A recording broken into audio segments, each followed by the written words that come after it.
hawak na ng isang hindi pinangalanang kongresista ang ikalawang impeachment complaint laban kay Vice President Leni Robredo.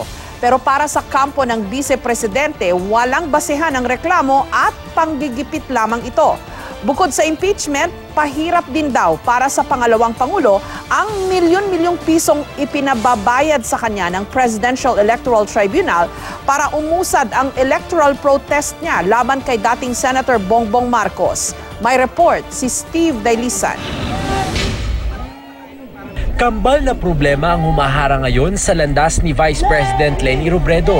Kanina ay sinumite ng Impeach Leni Movement sa tanggapan ng isang kongresista ang reklamong impeachment laban sa Vice-Presidente. Laman ng 30 pahinang reklamo ang graft and corruption, betrayal of public trust at culpable violation of the Constitution. Ang reklamong impeachment nag-ugat daw sa pahayag ni Robredo sa United Nations Commission on Narcotic Drugs, ang umano'y palit-ulo scheme sa kampanya kontra droga ng administrasyon. Meron din daw share si Robredo sa isang kumpanya na hindi tama ang pagkakadeklara sa kanyang Statement of Assets, Liabilities and Net Worth o SALN.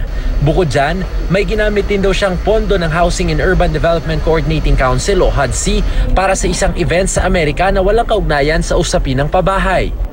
We looked at her Statement of Assets, Liabilities and Net Worth and we found that she has Meralco shares that are not that are stated only as business interest without any amount.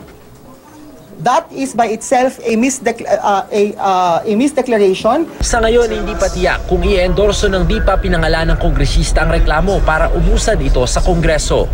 Hindi naman nababahala ang kampo ng Vice-Presidente sa nakaumang na reklamong impeachment. Ayon sa kampo ni Robredo, wala raw batayan ng reklamo, kaya tuloy lang ang trabaho ng pangalawang Pangulo. Mukhang wala naman talagang batayan. In fact, they were attempting to crowdsource isang fishing expedition. Hindi kami kinakabahan. Kami, we'd rather focus on yung trabaho kung saan hinalal si Vice President Robredo. Nitong Marso, isang impeachment complaint ang inihain ni Melchor Chavez at Attorney Oliver Lozano sa opisina ni House Speaker Pantaleon Alvarez laban sa Vice-Presidente. Hindi ito umusad dahil walang kongresistang nag-endorso nito. Sabi naman ng Malacanang, bahagi ng demokrasya na hayaang dumaan sa proseso ang anumang ihahaing reklamo laban kay Robredo. Let the process go. It's a democratic country, and those who are pursuing the case, just let them do that.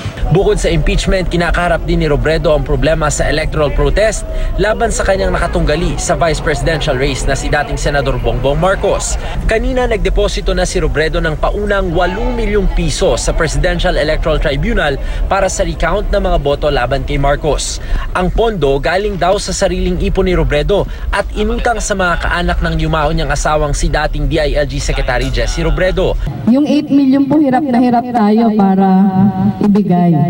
Yung 36 million po ng mga Marcos isang iglap nandiyan na kaagad. Napakadali po para sa kanila. Pero tayo po kahit mahirap, kahit po maraming pagsubok yung pinagdadaanan, hindi naman po natin ipapayag na basta-basta na lang kunin sa atin yung boses ng taong bayan. 15.4 million pesos ang kabuang pinababayad ng Presidential Electoral Tribunal sa kampo ni Robredo para sa mahigit 31,000 individual precincts na sakop ng kanyang protesta laban kay Marcos. Ikinatuwa naman ng kampo ni Marcos ang pagdeposito ni Robredo sa PET dahil ibig sabihin daw nito, kinikilala na raw ni Robredo ang jurisdiksyon ng tribunal. Nauna nang nagbayad ng initial deposit na 36 million pesos si Marcos para sa kinekwestiyong mahigit 130,000 precincts laban kay Robredo. Obviously, linaloko na naman niya ang sambayan ng Pilipino sapagkat wala namang naniniwalang wala siyang pera, walang naniniwalang walang pondo si Mrs. Robredo. Sapagkat base sa kanyang sose na nakafile sa COMELEC, halos kalahating bilyong piso ang ginastos niya nung nakaraang halalan. Sa June 21, itinakda ng Korte Suprema ang preliminary conference para sa electoral at counter-electoral protests ni Robredo at Marcos. Steve Dailisan, GMA News.